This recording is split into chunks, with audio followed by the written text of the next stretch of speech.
Hello students, last class में हम लोगों ने application of derivative chapter start किया था, जिसका पहला टॉपिक था rate of change of quantity, जिसके बारे में हमने डिस्कशन किया था। कुछ क्वेश्चंस लगाए थे, एग्जांपल्स लगाए थे एनसीईआरटी के। आज हम लोग दूसरा टॉपिक स्टार्ट करते हैं एप्लीकेशन ऑफ डेरिवेटिव का। टॉपिक का नाम है इंक्रीजिंग एंड डिक्रीजिंग फंक्शन। तो आइए सबसे पहले हम लोग समझते हैं कि इंक्रीजिंग और डिक्रीजिंग फंक्शन का मतलब क्या होता है। आप लोगों ने जो है छोटे क्लास में 7th या 8th में एक कॉन्सेप्ट पढ़ा होगा, डायरेक्ट एंड इनवर्स वेरिएशन। क्या पढ़ा होगा? Direct and inverse variation. अब पहले इनका मतलब समझ लेते हैं, फिर इसको मैं रिलेट करूंगा इंक्रीजिंग और डिक्रीजिंग से। डायरेक्ट वेरिएशन का मतलब ये होता है जैसे कि x और y दो क्वांटिटी एक दूसरे से रिलेट करती हैं। तो डायरेक्ट वेरिएशन में क्या होता है, जब x की वैल्यू से इनिशियल वैल्यू मान लीजिए 1 है और y की इनिशियल वैल्यू 3 है। इसके बाद x की जो वैल्यू हो जा रही है वो हो जा रही है 5 और y की वैल्यू जो हो जा रही है वो हो जा रही है 15। तो हम क्या देख रहे हैं कि जब x की वैल्यू 1 से 5 हो जा रही है तो y की वैल्यू 3 से 15 हो जा रही है। तो एक क्वांटिटी की वैल्यू हम बढ़ा रहे हैं तो दूसरे क्वांटिटी की वैल्यू भी अपने आप बढ़ रही है। इस तरीके के वेरिएशन को कहा जाता है डायरेक्ट वेरिएशन। फॉर एग्जांपल के लिए जैसे हम लोग क्वेश्चन लगाते थे, cost of 2 kg mango is equal to 60 rupees.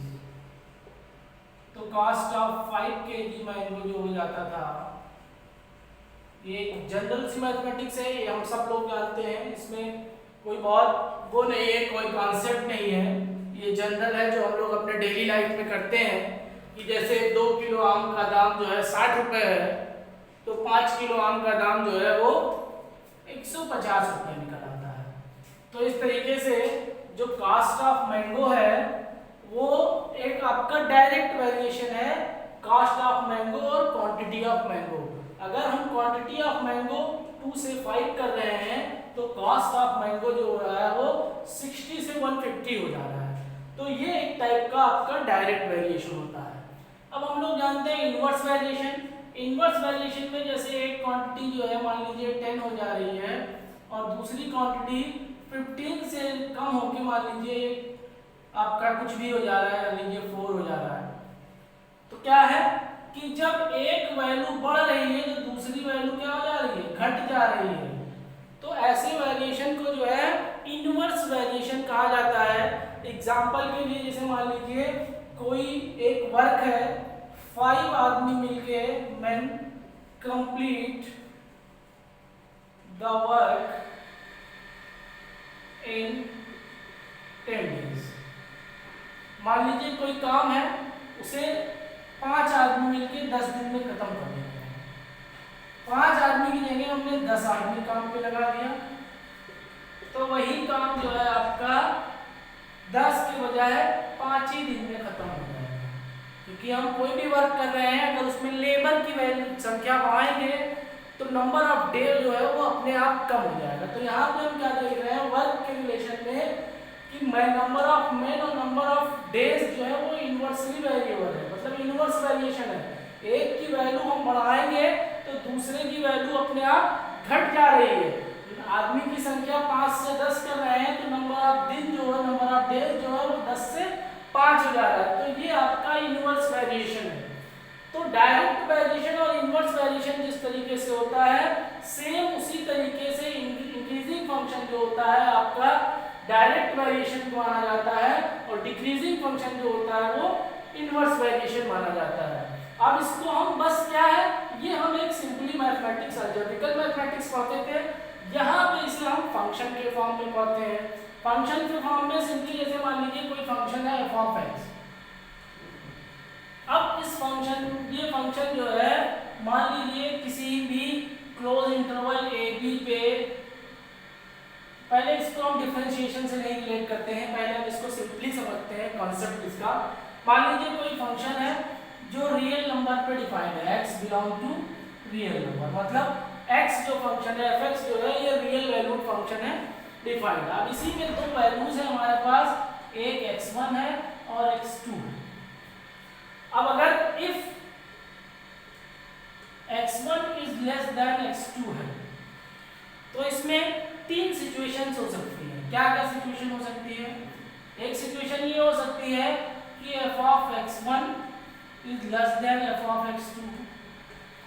तो जब f of x1 is less then f of x2 होगा तो f of x जो फंक्शन होगा आपका फंक्शन इज इंक्रीजिंग फंक्शन।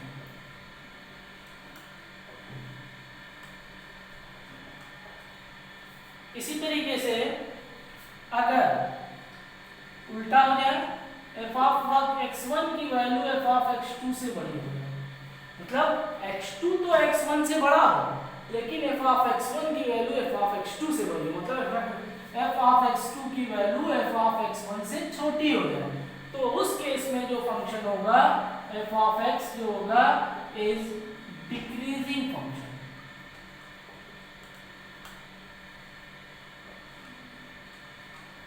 और तीसरी सिचुएशन ये हो सकती है कि f of x1 की वैल्यू जो है f of x2 के बराबर।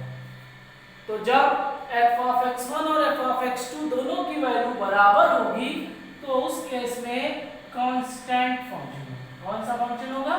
Constant function. तो ये एक सिंपल सा एक जनरल कॉन्सेप्ट है इंक्रीजिंग और डिक्रीजिंग का। मतलब अगर x2 की वैल्यू x1 से बड़ी है, इन दैट केस अगर f of x1 is less then f of x2 आ रहा है तो फंक्शन आपका इंक्रीजिंग कहा जाता है। f of x1 is greater then f of x2 आ रहा है तो फंक्शन आपका डिक्रीजिंग कहा जाएगा। और अगर f of x1 की वैल्यू f of x2 के बराबर आ रही है, in that case function is called constant function. अब इंक्रीजिंग और डिक्रीजिंग को दो फॉर्म में कन्वर्ट किया गया है। एक आपका होता है स्ट्रिक्टली इंक्रीजिंग और एक आपका होता है इंक्रीजिंग। अब इन दोनों में क्या डिफरेंस है ये आप समझ लीजिए।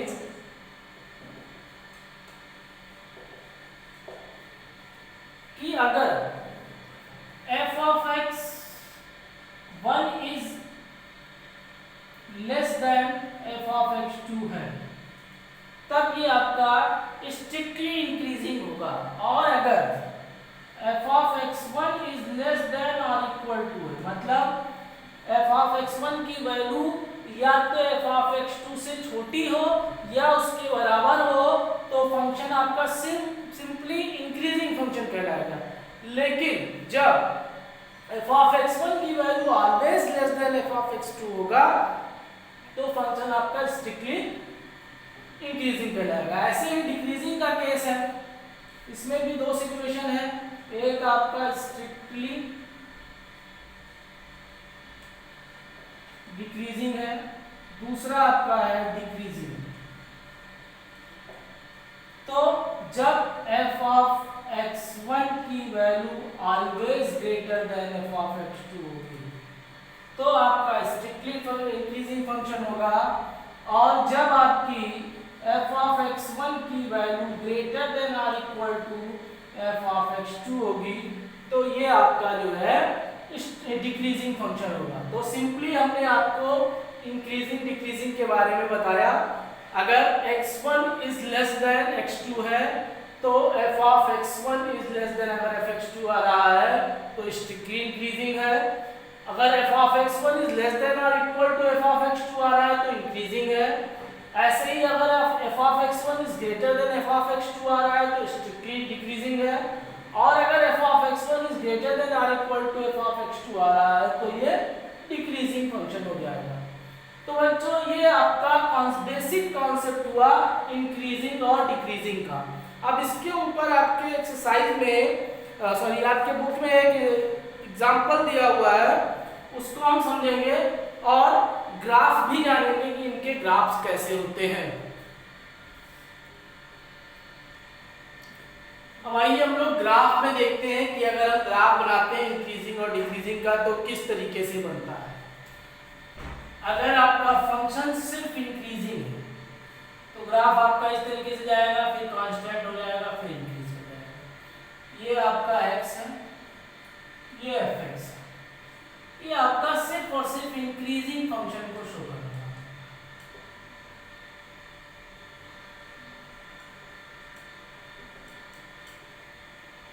और अगर आपका फंक्शन इंक्रीजिंग है, स्ट्रिक्टली इंक्रीजिंग है, तो उस केस में ग्राफ आपका सीधे जाएगा, फिर वहां पे इक्वेट नहीं करेगा।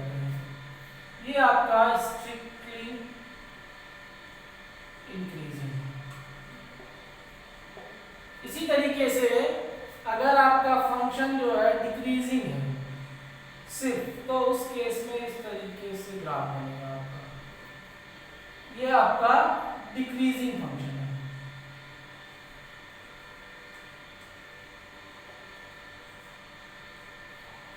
और अगर स्लैंट जो है इसका डायरेक्टली मूव कर रहा है ऐसे, तो आपका ये जो है स्ट्रिक्टली डिक्रीजिंग हो जाएगा।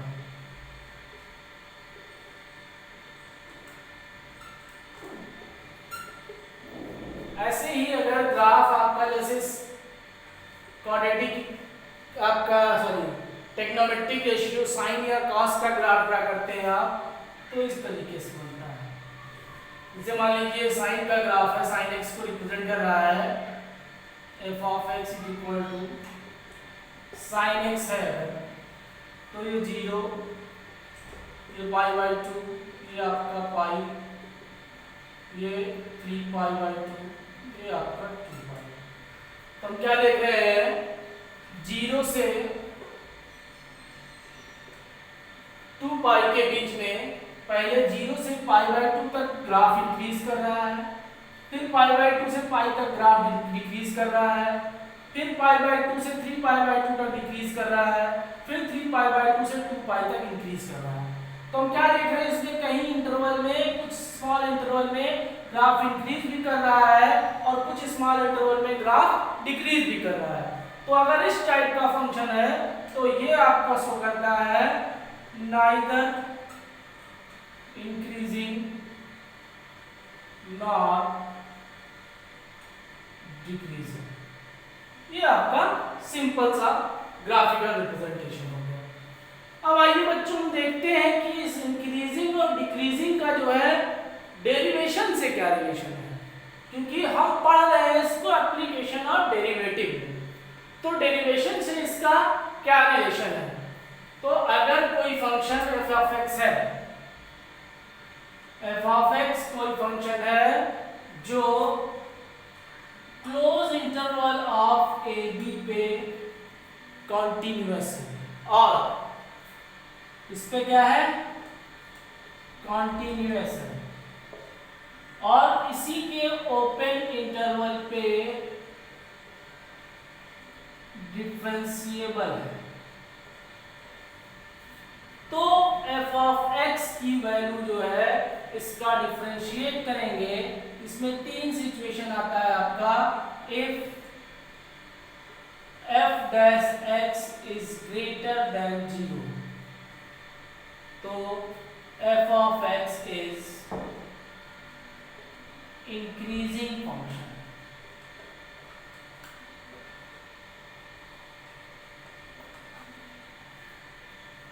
इसी तरीके से अगर if f dash x is less then 0, मतलब निगेटिव में आ जा रहा है, तो f of x is decreasing function.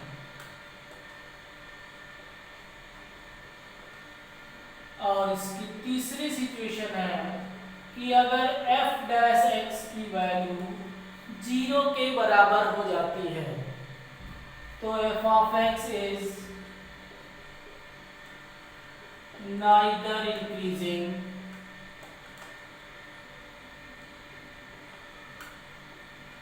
nor decreasing। ना ही आपका ये इंक्रीज करेगा और ना ही डिक्रीज करेगा। ठीक है बच्चों, दूसरे शब्दों में अगर हम इसको देखें, अगर सिर्फ ग्रेटर देन का साइन है तो हम इसको स्ट्रिक्टली इंक्रीजिंग भी कर सकते हैं, सिर्फ लेस देन का साइन है तो स्ट्रिक्टली डिक्रीजिंग भी कर सकते हैं। इसमें ग्रेटर देन और इक्वल टू लग जाएगा तो इंक्रीजिंग हो जाएगा, लेस देन और इक्वल टू लग जाएगा तो डिक्रीजिंग हो जाएगा। ये आपका डिफरेंशिएशन से इसका ये बेसिक रिलेशन है। यानी कि अब जो है सिंपल से हम इसके ऊपर एक एग्जांपल करते हैं एनसीईआरटी का। एनसीईआरटी का एग्जांपल नंबर 8 दिया हुआ है। एग्जांपल नंबर 8 है, show that the function f given by f of x is equal to f of x is equal to दिया हुआ है x cube minus 3x square, x cube minus 3x square plus 4x where x belong to real number. मतलब ये आपका एक real valued function है। आपको ये शो करना है कि ये एक इंक्रीजिंग फंक्शन होगा। तो इसको करने के लिए इसका जो वर्किंग होगा हम देखते हैं किस तरीके से किया जाएगा। पहले जो है हम इसको डिफरेंशिएट कर दें तो f डैश x की वैल्यू जो हो जाएगी 3x square minus 6x plus 4। अब उसके बाद हम इसको लिख सकते हैं f dash x is equal to 3x square minus 6x plus 4 को हम लिख सकते हैं 3 प्लस 1।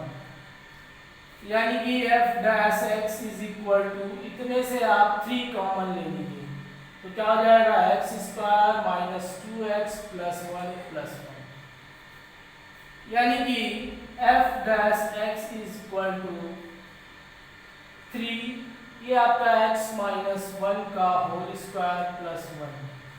अब ध्यान से देखिए यहाँ पे जो हमारी वैल्यू आ गई है f डैश x की वो 3 इंटू एक्स माइनस 1 का होल स्क्वायर प्लस 1। अब ये इतना टर्म होल स्क्वायर में है यानी कि ये निगेटिव में नहीं आ सकता है। इसकी जो मिनिमम वैल्यू हो सकती है वो हो सकती है 0। यानी कि अगर इसकी मिनिमम वैल्यू 0 हो जाएगी तो 0 प्लस 1 यानी कि आ जाएगा 1 और ऑलवेज ग्रेटर देन 0 आएगा। यानी कि f dash x is greater then 0 आ गया।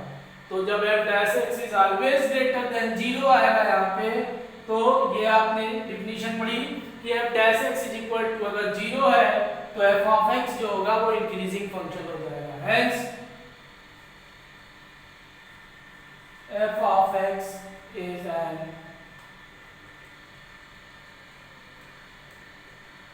Increasing function.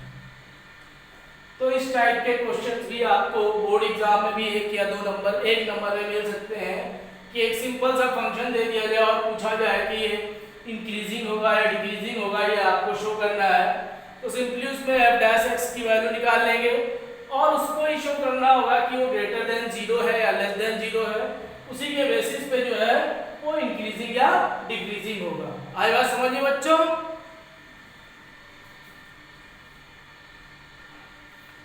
तो बच्चों आइए हम लोग कुछ और एग्जांपल्स देखते हैं इसी के ऊपर कि और किस टाइप के क्वेश्चंस आते हैं।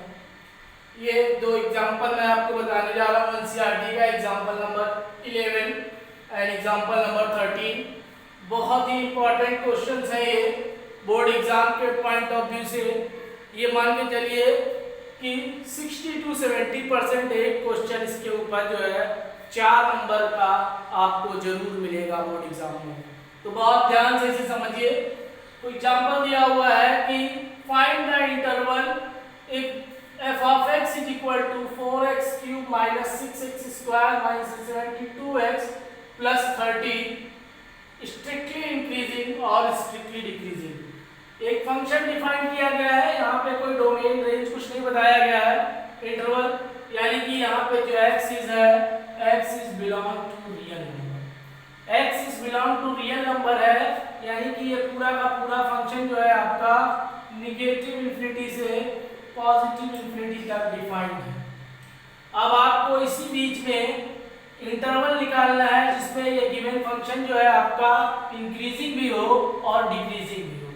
तो उसके लिए वर्किंग क्या होगी कि आप फंक्शन का पहले डिफरेंशिएशन कीजिए, यानी कि F dash X is equal to आपका हो जाएगा 12x square minus 12x minus 72, 30 का 0 हो जाएगा, लिखने की जरूरत नहीं है।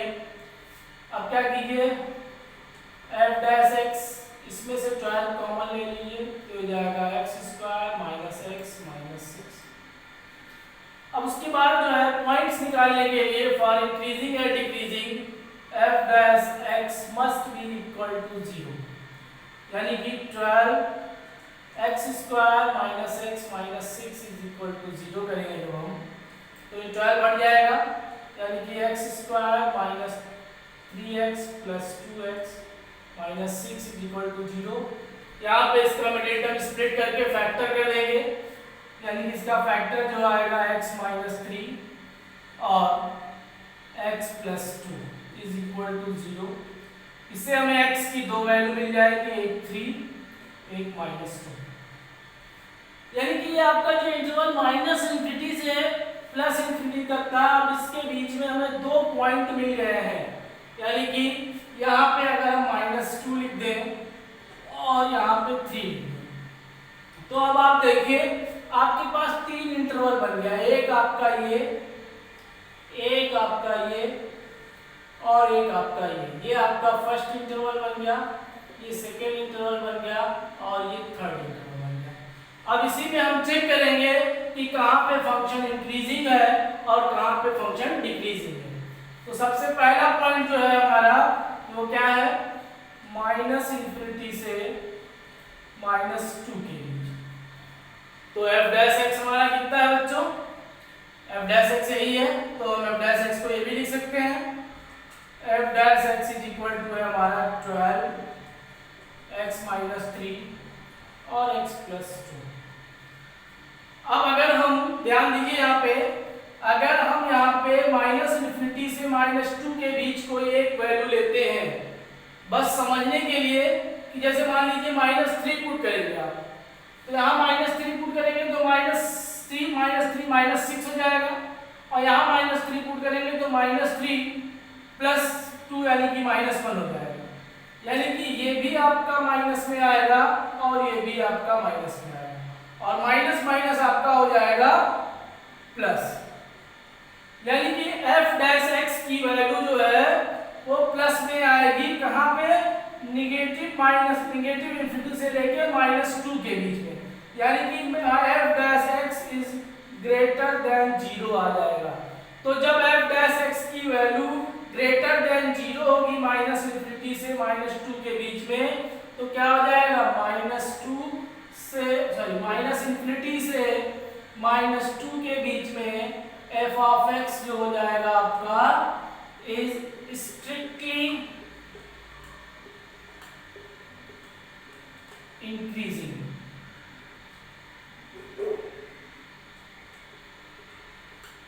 ये हो गया आपका फर्स्ट इंटरवल का।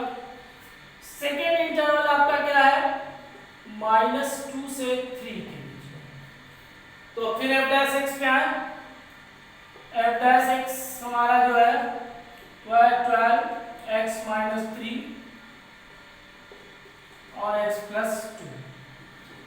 अब यहाँ पे अगर हम माइनस 2 और 3 के बीच की कोई एक वैल्यू ले, जैसे मान लीजिए माइनस 1, तो माइनस 1 पुट करेंगे तो माइनस 1 और माइनस 3 क्या हो जाएगा, माइनस 4 हो जाएगा, यानी कि माइनस में आएगा। यहाँ पे माइनस 1 पुट करेंगे तो माइनस 1 प्लस 2 क्या हो जाएगा, प्लस 1 हो जाएगा, यानी कि प्लस में आएगा, यानी कि ओवरऑल वैल्यू क्या आ जाएगी, माइनस में हो जाएगी।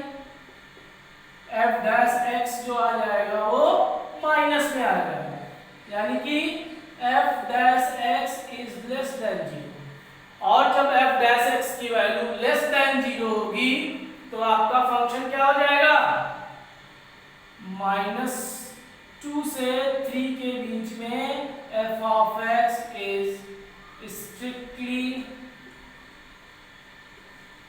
डिक्रीजिंग। आई बात समझ में बच्चों, इस तरीके से आपका दूसरा चेक हो गया। अब आते हैं थर्ड वाले में। थर्ड वाला हमारा क्या है, 3 से पॉजिटिव इंफिनिटी तो 3 से पॉजिटिव इंफिनिटी पे जब हम जाएंगे तो 3 से पॉजिटिव इंफिनिटी के बीच में f डैश x हमारा क्या है 12x माइनस 3x प्लस 2, यानी कि कोई भी नंबर पुट करेंगे पॉजिटिव ही होगा 3 से बड़ा। तो जैसे मान लीजिए यहाँ 4 पुट किया गया तो 4 माइनस 3 यानी कि पॉजिटिव आ जाएगा, 4 प्लस 2 6 ये भी पॉजिटिव आ जाएगा, यानी कि आपका f डैश x की वैल्यू क्या हो जाएगी पॉजिटिव में आएगी।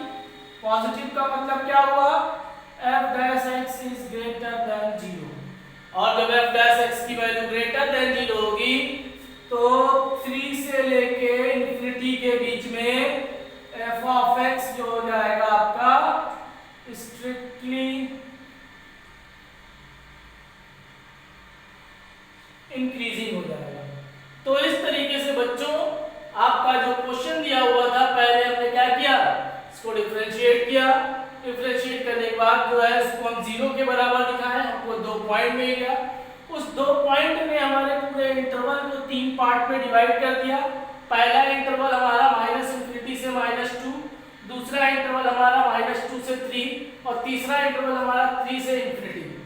अब तीनों पे हमने बारी बारी से चेक किया तो पहले इंटरवल में f डैश x की वैल्यू ग्रेटर देन 0 आ रही थी, यानी कि -इंफिनिटी से -2 में fx जो हो जाएगा स्ट्रिक्टली इंक्रीजिंग हो जाएगा। फिर -2 से 3 में f डैश x की वैल्यू लेस देन 0 आई, यानी कि नेगेटिव में आया तो यहाँ पे स्ट्रिक्टली डिक्रीजिंग हो जाएगा। फिर 3 से इंफिनिटी के बीच में f डैश x की वैल्यू फिर से पॉजिटिव आ गई, यानी कि यहाँ स्ट्रिक्टली इंक्रीजिंग हो जाएगा। तो इस तरीके से क्वेश्चंस किए जाएंगे। अब आइए हम लोग देखते हैं एग्जांपल नंबर 13। एग्जांपल नंबर 13 भी सेम क्वेश्चन है, बस ये टेक्नोमेट्रिक फंक्शन दिया हुआ है, f of x sin x plus cos x दिया हुआ है और x इज बिलोंग टू 0 से 2 पाई, यानी कि हमारा यहाँ पे जो है वो है 0 से लेके 2 पाई का इंटरवल है, इसके बीच में फंक्शन डिफाइन है। इसको भी सेम उसी तरीके से किया जाएगा f डैश x निकालने में। f डैश x यानी कि sin x का डिफरेंशिएशन हो जाएगा cos x, cos x का डिफरेंशिएशन हो जाएगा माइनस sin x। अब f डैश x को 0 के बराबर दिखाएंगे तो cos x minus sin x is equal to 0, यानी कि ये हो जाएगा आपका sin x is equal to cos x। इसको हम लिख सकते हैं sin x upon cos x is equal to 1, यानी कि ये आपका आ जाएगा tan x is equal to 1, और tan किसकी वैल्यू 1 होती है पाई बाई 4 की, यानी कि tan x is equal to tan pi by 4। तो एक वैल्यू तो हमें पाई बाई 4 मिल गई, लेकिन यहाँ पे 0 से 2 पाई, 0 से 2 पाई का मतलब पूरा चारों क्वाड्रेंट।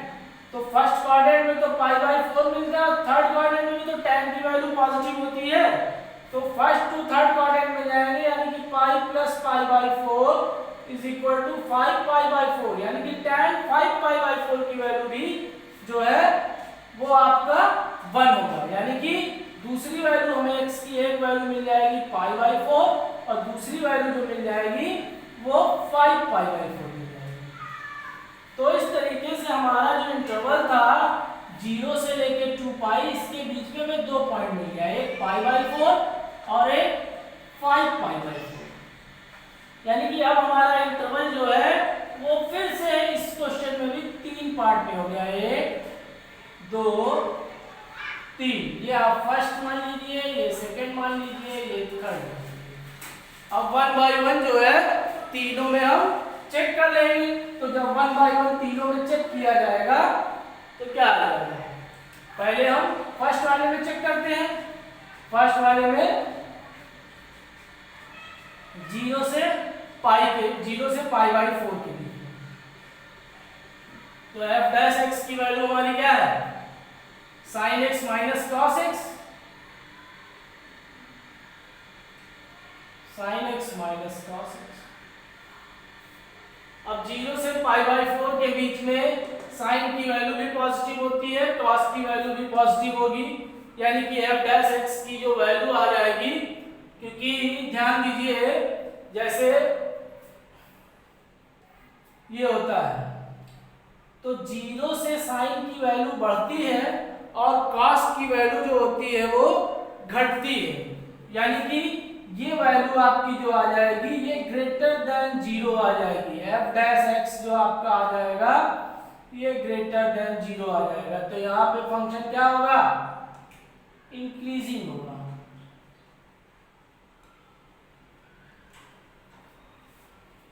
फिर हम जो है π/4 से 5π/4 पे आते हैं। तो π/4 से 5π/4 में जो है सेकेंड क्वाड्रेंट में पहुंच जाएंगे। तो सेकेंड क्वाड्रेंट में f dash x equal to sine x minus cos x है।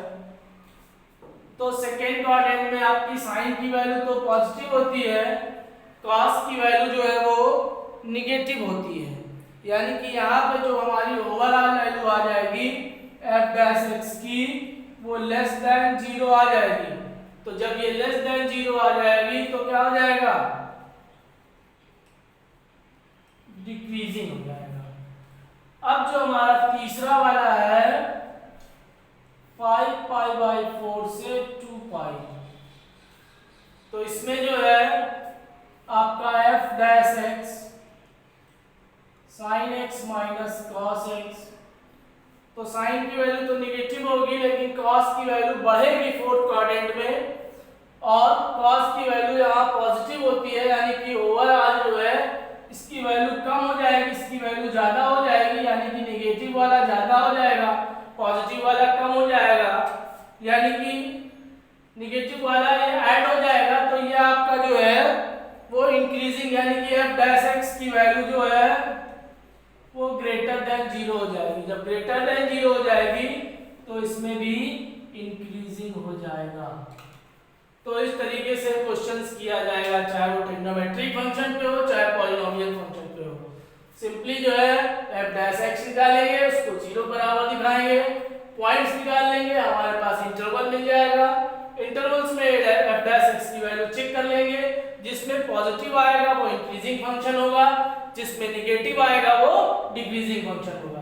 तो यहाँ जो है 0 से π/4 में पॉजिटिव आया तो 0 से π/4 में fx जो है इंक्रीजिंग होगा, π/4 से 5π/4 में fx की वैल्यू निगेटिव आएगी, f डैश x की वैल्यू, इसलिए यहाँ पे fx डिक्रीजिंग होगा।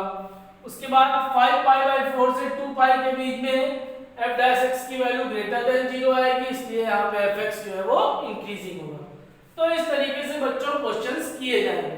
अब जो कॉन्सेप्ट हमने आज आपको बताया है इसके बेसिस पे आप एक्सरसाइज 6.2 कंप्लीट कर सकते हैं। Thank you class.